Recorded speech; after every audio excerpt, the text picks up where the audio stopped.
أعوذ بالله من الشيطان الرجيم بسم الله الرحمن الرحيم السلام عليكم ورحمة الله وبركاته الحمد لله رب العالمين بنعمته تتم الصالحات والذي جعل السكينة في قلوب المؤمنين liyazdadu imanan ma'a imanihim.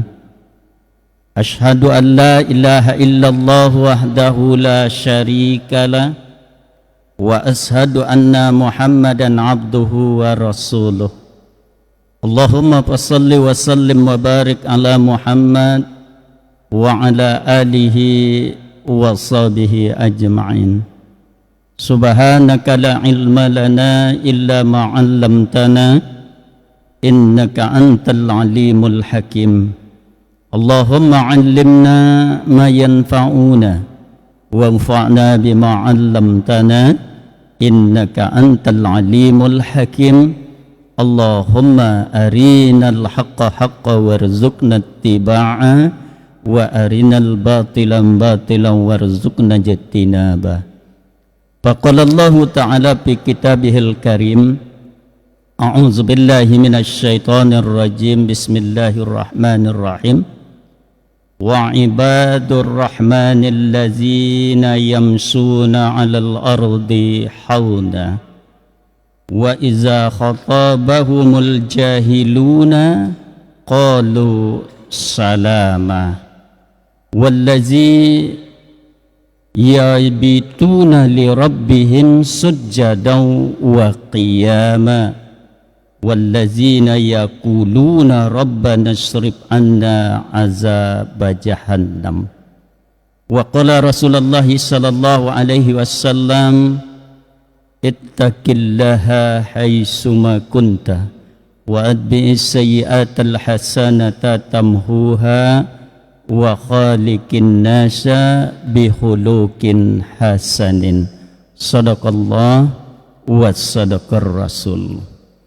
Bapak-bapak, ibu-ibu kaum muslimin dan muslimat, jamaah fardu maghrib yang dirahmati Allah subhanahu wa ta'ala, bersyukur kita kepada Allah subhanahu wa ta'ala dengan membacakan alhamdulillahi rabbil alamin.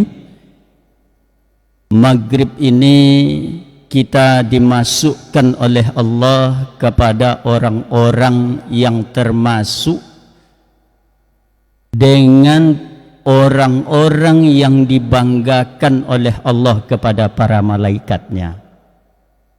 Siapa mereka yang dibanggakan oleh Allah kepada para malaikatnya? Yaitu diantaranya adalah orang yang duduk di majelis ilmu. Kemudian Bapak Ibu jamaah yang dirahmati Allah subhanahu wa ta'ala, sekaligus kita meraih pahala yang disebutkan oleh Rasulullah dalam hadis yang sahih, yaitu amalan yang akan dapat mengangkat derajat kita di sisi Allah dan menghapuskan dosa-dosa kita. Di antaranya kata Rasulullah, intaziris shalah ba'das shalah, menunggu waktu sholat setelah melaksanakan sholat. Nah, para ulama sepakat bahwa yang dimaksud di sini adalah orang-orang yang melaksanakan sholat maghrib berjamaah, kemudian mereka duduk di majelis ilmu dalam rangka berzikir kepada Allah. Maka inilah amalan yang akan dapat menghapuskan dosa-dosa itu. Bapak Ibu jamaah yang dirahmati Allah subhanahu wa ta'ala, ta'lim atau kajian kita malam ini kembali mentadabbur firman Allah di dalam salah satu firman-Nya di dalam Al-Quran, yaitu di dalam surah Al-Furqan ayat yang ke-63 sampai ayat 67. Dalam ayat ini Bapak Ibu jemaah yang dirahmati Allah Subhanahu wa taala, Allah menjelaskan siapa hamba-hamba yang disayang oleh Allah itu. Mungkin Bapak Ibu jemaah yang dirahmati Allah Subhanahu wa taala, kita dalam kehidupan ini asik menyayangi sehingga kita lupa bagaimana supaya kita disayangi. Sibuk dengan menyayangi harta, menyayangi anak, istri, jabatan, pangkat kita. Sementara kita lupa bagaimana caranya kita disayangi oleh Allah Subhanahu wa taala. Jadi maknanya jangan hanya kita sibuk menyayangi yang lain sementara kita lupa supaya diri kita disayangi oleh Allah Subhanahu wa taala. Bapak Ibu jemaah yang dirahmati Allah Subhanahu wa taala, sebelum kita menguraikan dari tafsir ayat ini, kembali kita ingat kepada peringatan Rasulullah bahwa la yantahiyanna qaumun ala wada'ihimul jamaah. Hendaklah suatu kaum itu benar-benar menjaga sholat berjamaah dan duduk di majelis ilmu. Jadi inilah salah satunya kita selalu mendengarkan taklim dalam rangka mentazkiyatun nafsi kita, agar ada perubahan di dalam kehidupan kita yang mungkin selama ini kita lalai, kita lengah. Dengan kita mentazkiyatun nafsi, mengisi rohani kita dengan ilmu-ilmu agama, ada perubahan dalam kehidupan kita, yaitu diantaranya bertambahnya keimanan dan ketakwaan kita kepada Allah Subhanahu wa ta'ala. Bapak Ibu jemaah yang dirahmati Allah Subhanahu wa ta'ala, Rasulullah menyebutkan dalam hadis yang diriwayatkan oleh Imam Ahmad ini, hendaklah suatu kaum itu benar-benar menjaga sholat 5 waktu dengan berjamaah, kemudian duduk di majelis ilmu. Sekiranya kamu, kata Rasulullah, meninggalkan 2 hal ini, tidak karena uzur syar'i, maka Allah la yahtimannallahu ala qulubihim, maka Allah akan menutup hati-hati mereka dan Allah akan masukkan mereka ke dalam golongan orang-orang yang lalai. Na'udzubillah. Maka Bapak Ibu jemaah yang dirahmati Allah Subhanahu wa taala, ketika kita tidak uzur syar'i, setelah kita melaksanakan salat maghrib berjamaah, setiap malam di masjid kita ada taklim, kalaulah tidak karena uzur syar'i, jangan kita tinggalkan majelis taklim itu. Karena di sini ada ancaman Allah yang disampaikan oleh Rasulullah sallallahu alaihi wasallam. La yahtimannallahu ala qulubihim. Allah akan tutup pintu hati mereka kalau mereka meninggalkan tidak karena uzur syar'i. Nah, kembali kita pahami Bapak Ibu. Ulama menyebutkan apa yang termasuk dengan uzur syar'i. Halangan yang dibolehkan menurut hukum Islam itu apa? Contoh ketika meninggalkan majelis ilmu. Mungkin ada sesuatu hal yang mustahak yang mesti kita kerjakan setelah sholat fardu maghrib itu.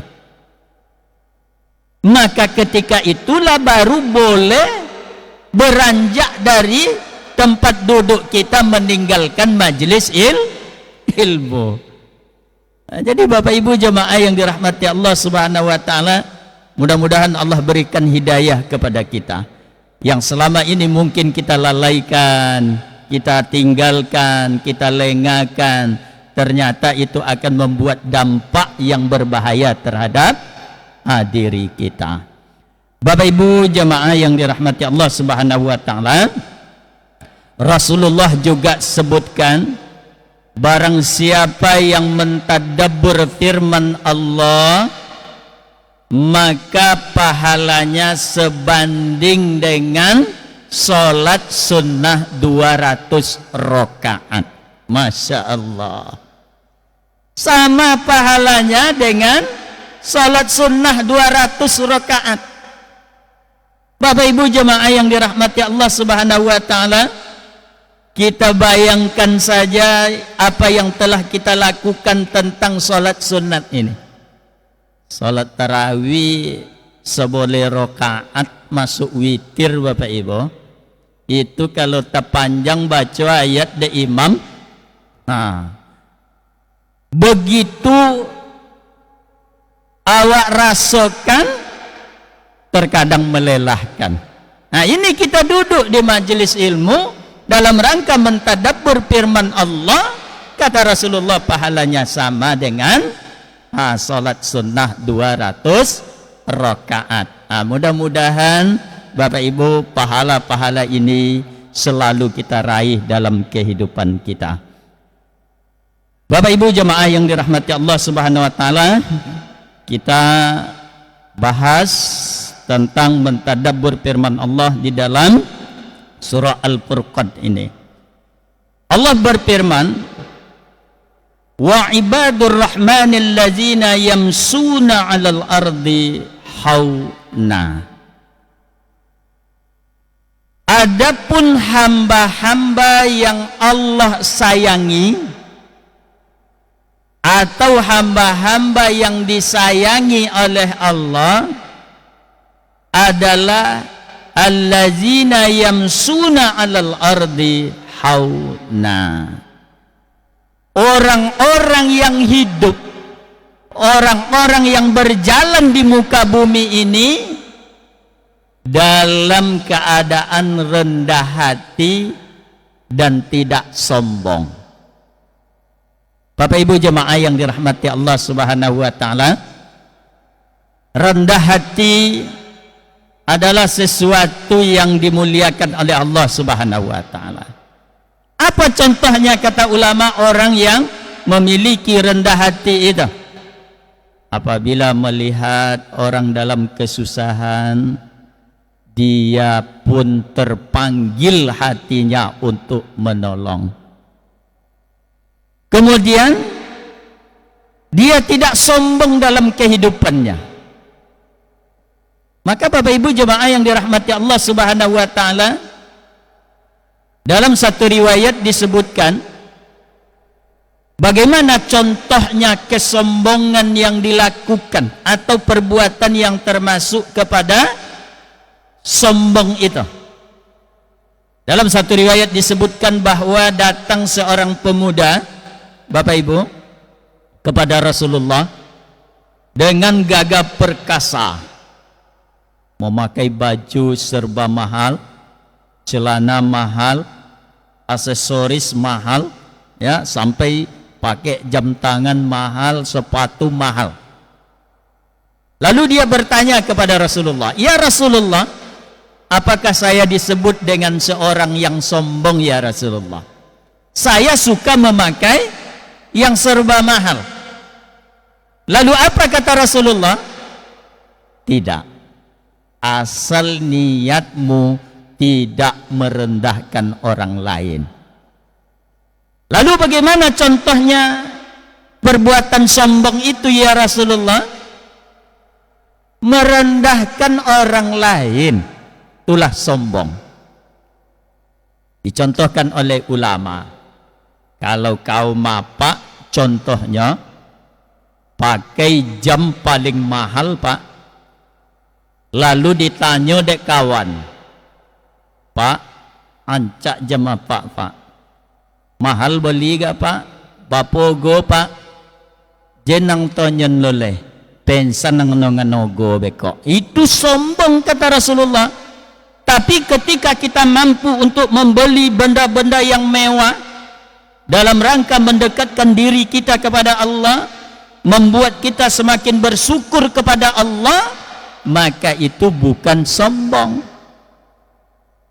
Karena Bapak Ibu jemaah yang dirahmati Allah Subhanahu wa taala, nikmat yang Allah berikan kepada kita adalah untuk disyukuri. Maka ulama menyebutkan kullu ni'matin la tuqarribu minallahi azza wa jalla fahiya taliyatun. Setiap nikmat yang Allah berikan tidak membawa kita semakin taat kepada Allah, maka itu menjadi malapetaka bagi kita. Nah, coba Bapak Ibu, Allah sudah jelaskan dalam Al-Quran tentang betapa banyaknya nikmat yang Allah berikan kepada kita, sehingga Allah sebutkan dalam salah satu firman-Nya, wa in ta'uddu ni'matallahi la tuhsuha. Jika kalian ingin menghitung-hitung nikmat yang aku berikan, niscaya kalian tidak akan mampu menghitungnya. Dan ulama menyebutkan Bapak Ibu, nikmat yang Allah berikan tidak membuat kita semakin taat kepada Allah, maka dia akan menjadi malapetaka. Kita ambil contoh Bapak Ibu, anak keturunan kita itu adalah amanah dan nikmat yang Allah berikan. Pasti setiap orang yang berkeluarga menambahkan keturunan anak, dan itu adalah nikmat. Jika kita memiliki anak tidak semakin mendekatkan kita kepada Allah, maka itu akan menjadi malapetaka bagi kita, ya, jadi petaka bagi kita. Nah, maka kita mesti Bapak Ibu, ketika Allah anugerahkan kita nikmat rezeki, yaitu anak sebagai amanah kita, amanah dari Allah, bagaimana kita membawa anak dan diri kita semakin taat kepada Allah Subhanahu wa ta'ala. Apatah lagi Bapak Ibu jemaah yang dirahmati Allah Subhanahu wa ta'ala, saat ini adalah akan masuk tahun ajaran baru dalam pendidikan anak-anak kita. Maka disinilah kita dituntut bagaimana nikmat rezeki yang Allah berikan ini semakin membuat kita taat kepada Allah Subhanahu wa ta'ala, supaya nikmat itu menjadi rahmat bagi kita, jangan menjadi malapetaka bagi kita. Nah, tentu Bapak Ibu, kita mendidik, kita tanamkan kepada anak-anak kita, yaitu ilmu-ilmu agama sedini mungkin. Bekali mereka dengan ilmu-ilmu agama. Nah, ini salah satu nikmat yang Allah berikan. Kemudian Bapak Ibu jemaah yang dirahmati Allah Subhanahu wa ta'ala, yang kedua agar kita disayangi oleh Allah, di dalam firman Allah ini, wa iza khatabahumul jahiluna qalu salama. Apabila orang-orang bodoh menghina mereka, mereka tetap memberikan kebaikan. Jahilu itu artinya jahil, perbuatan yang tidak menyenangkan kita. Maka kita rasakan dalam kehidupan kita Bapak Ibu, apabila orang-orang bodoh menghina mereka, mereka tetap merespon dengan memberikan ketenangan. Itu baru dapat mencapai hamba yang akan dicintai oleh Allah Subhanahu wa ta'ala. Banyak contoh yang dicontohkan oleh ulama Bapak Ibu, perbuatan yang tidak menyenangkan kita tapi bisa kita menghadapinya dengan memberikan ketenangan, salama. Wa iza khatabahumul jahiluna qalu salama. Apabila orang-orang bodoh menghina mereka, mereka tetap memberikan ketenangan dan keselamatan. Bahkan kata Rasulullah, jika sesuatu hinaan dari orang-orang bodoh itu tidak mesti kita respon, tinggalkan saja kata Rasulullah, agar kita menjadi hamba-hamba yang dicintai oleh Allah Subhanahu wa ta'ala. Kemudian yang ketiga di dalam ayat ini, Bapak Ibu jemaah yang dirahmati Allah Subhanahu wa ta'ala, agar kita menjadi hamba yang dicintai dan disayangi oleh Allah, wallazina yabituna li rabbihim sujjadan wa qiyama. Orang-orang yang mengisi malam-malamnya dengan salat qiyamul lail. Dari salat qiyamul lail yang lebih afdal, yang lebih besar pahalanya adalah salat tahajud. Sehingga Allah sebutkan dalam firman yang lain, disebutkan oleh Allah, wa minal laili fatahajjat bihi nafilatan lak. Dan sebahagian dari malam-malam kalian itu, kata Allah, dirikanlah salat tahajud sebagai amalan tambahan. Kenapa kata Rasulullah? Kita sangat dianjurkan qiyamul lail. Qiyamul lail artinya salat malam. Kapan diukur malam itu Bapak Ibu? Yaitu mulai masuknya maghrib. Setelah kita melaksanakan salat fardu, kita laksanakan seperti salat isya. Kita laksanakan setelah salat isya salat sunnah, maka itu sudah disebut dengan salat malam. Tapi yang lebih afdalnya kata Rasulullah adalah salat tahajud. Kapan dilakukan waktu salat tahajud itu? Rasulullah sebutkan yang afdal sepertiga malam. Macam mana mengukur sepertiga malam itu Bapak Ibu? Ulama menjelaskan, taruhlah maghrib jam 6. Jam 6 awak ambil yang genap aja Bapak Ibu. Dari maghrib ke subuh berapa jam? 10 jam. Lebih kurang dibagi 3, berarti lebih kurang jam 2.30 mendekati subuh. Kenapa Rasulullah menganjurkan kita salat tahajud itu di sepertiga malam? Dalam hadis yang sahih disebutkan oleh Rasulullah, sesungguhnya Allah turun ke langit bumi pada sepertiga malam. Jika seorang hamba itu memohon ampun, Allah akan ampunkan dosa-dosanya. Dan jika hamba itu meminta, Allah akan berikan permintaannya. Allahu Akbar. Bapak Ibu jemaah yang dirahmati Allah Subhanahu wa ta'ala, kita kembali melihat firman Allah di dalam surah Mudaththir. Ya ayyuhal mudaththir, wahai orang yang berselimut. Memang ayat ini turunnya mengingatkan kepada Rasulullah, tapi para ulama menyebutkan Bapak Ibu jemaah yang dirahmati Allah Subhanahu wa ta'ala, ya ayyuhal mudaththir itu wahai orang yang diselimuti oleh masalah-masalah.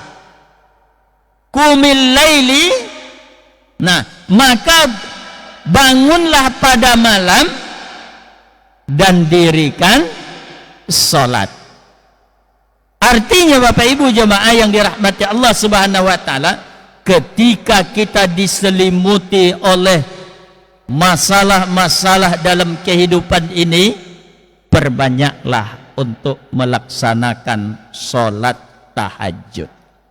Bermohonlah kepada Allah Subhanahu wa ta'ala, memintalah kepada Allah Subhanahu wa ta'ala, karena yakin kita Bapak Ibu bahwa hidup ini adalah ujian dan tidak ada kita yang bebas dari masalah. Hidup dalam keluarga sekalipun kita tidak akan luput dari masalah. Sehingga ulama sebutkan rumah tangga itu rumit, yang sederhana rumah makan. Nah, jadi yang sederhana itu rumah makan yang mereknya sederhana Pak. Tapi kalau dalam rumah tangga itu pasti ada masalah. Kadang indah awak suami istri anak, tidak anak, kadang mertua, tidak mertua, kadang tetangga. Yang joleh hidup itu penuh dengan ujian. Maka kata Allah, orang yang diselimuti oleh masalah dalam kehidupan, perbanyaklah sujudau wa qiyamah, perbanyaklah untuk melaksanakan sholat malam dan sholat tahajud, karena di situ doa kita sangat diijabah oleh Allah Subhanahu wa ta'ala. Kemudian yang keempat dalam ayat ini, Bapak Ibu jemaah yang dirahmati Allah Subhanahu wa ta'ala, hamba-hamba yang akan mendapatkan kasih sayang Allah Subhanahu wa ta'ala, wallazina yaquluna rabbana srif anna azab jahannam. Orang-orang yang selalu berdoa, yaquluna, orang-orang yang selalu berdoa kepada Allah, rabbana srif anna azab jahannam. Orang-orang yang selalu memohon kepada Allah akan terhindar dari azabnya Allah Subhanahu wa ta'ala. Maka ulama tafsir menyebutkan Bapak Ibu, jangan kita hanya berdoa untuk kesejahteraan kehidupan dunia saja, tapi ingatlah bahwa ada kehidupan yang lebih abadi, yaitu di akhirat kelak, yaitu untuk mencapai surganya Allah Subhanahu wa ta'ala. Maka kita muhasabah Bapak Ibu, coba kita introspeksi sejenak, kita evaluasi sejenak. Dalam kita berdoa, apakah doa kita itu selama ini lebih banyak mengharapkan kesenangan kehidupan dunia? Kita selalu berdoa, Rabbana atina fid dunya hasanah wa fil akhirati hasanah wa qina azabannar. Ya Allah, berikanlah kehidupan yang baik ketika kami hidup di dunia, dan kebaikan hidup di akhirat.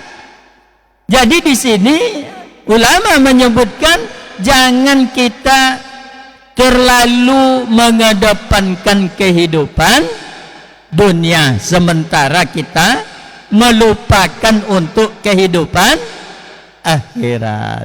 Allahu Akbar. Maka Bapak Ibu jemaah yang dirahmati Allah Subhanahu wa ta'ala, inilah yang selalu mesti kita muhasabah, kata Rasulullah. Ya, apa niat kita dalam kehidupan ini? Kemana orientasi kehidupan kita? Apa lebih menitik beratkan untuk kehidupan dunia, atau bisa kita seimbangkan dunia dan akhirat? Apabila kita terlalu mengedepankan, lebih condong kepada kehidupan dunia, kata Rasulullah, maka ingat, kita akan terlalaikan untuk kehidupan akhirat. Tapi sebaliknya, kata Rasulullah, orang yang menitik beratkan kehidupan, arah kehidupannya itu, orientasi kehidupannya itu untuk akhirat, maka insya Allah kehidupan dunia itu akan terbawa di belakangnya. Maka Bapak Ibu jemaah yang dirahmati Allah Subhanahu wa taala, begitu indahnya, begitu mulianya ajaran agama kita itu dalam rangka menyelamatkan kita.